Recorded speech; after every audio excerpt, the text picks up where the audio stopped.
অন্যের জন্য শুভ কামনা করলে এটা ফিরে নিজের দিকে আসে, এটা খেয়াল রাখেন। এটা একটা লাইফ হ্যাকস শেয়ার করতেছি, আজীবন কাজে লাগবে। অন্যের জন্য যেটাই ভালো কামনা করবেন এটা ঘুরে আপনার দিকে আসবে। অনেকে বলে হুজুর ওর জন্য দোয়া করে আমার কি লাভ?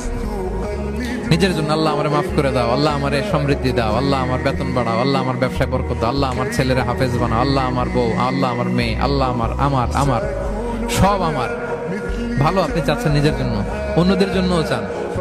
আল্লাহ আমার সব ভাইদেরকে মাফ করো, আল্লাহ আল্লাহ আমার গোটা মুসলিম উম্মাকে তুমি বরকত দাও, কল্যাণ দাও, নেতৃত্বে আসার তৌফিক দাও, আল্লাহ সবাইকে সুস্বাস্থ্য দাও।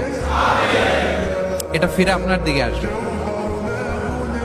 অন্যের জন্য শুভকামনা বহুগুণ বৃদ্ধি হয়ে নিজের দিকে রিটার্ন করে। বিষ্ণু সাল্লাল্লাহু এটাই বলেছেন, মা মিন আবদিন মুসলিমিন ইয়াদউ লিআখিহি বিযাহরিল গায়বি ইল্লা ক্বালা লাহুল মালাকু ওয়া লাকা বিমিসলিন। কেউ যদি তার ভাইয়ের অনুপস্থিতিতে তার ভাইয়ের জন্য দোয়া করে, ফেরেশতারা ওই দোয়াটা তার জন্য আগে আগে করে। তাহলে অন্যের জন্য শুভকামনা করলে, দোয়া করলে লাভ না লস? ধরেন আমি মোশাররফ ভাইয়ের জন্য দোয়া করলাম যে আল্লাহ মোশাররফ ভাইকে তুমি সুস্থ করে দাও, তখন ফেরেশতারা বলে আল্লাহ যিনি দোয়া করতেছে তার যদি কোনো রোগ বালাই থাকে আগে তারে সুস্থ করে দাও। ধরেন আমি বেলায়েত ভাইয়ের জন্য দোয়া করতেছি, আল্লাহ বেলায়েত ভাইয়ের এই সমস্যা আল্লাহ তুমি দূর করে দাও, ফেরেশতারা বলবে আল্লাহ যিনি দোয়া করতেছে তার যদি এই সমস্যা থাকে আগে তারে এটা দূর করে দাও।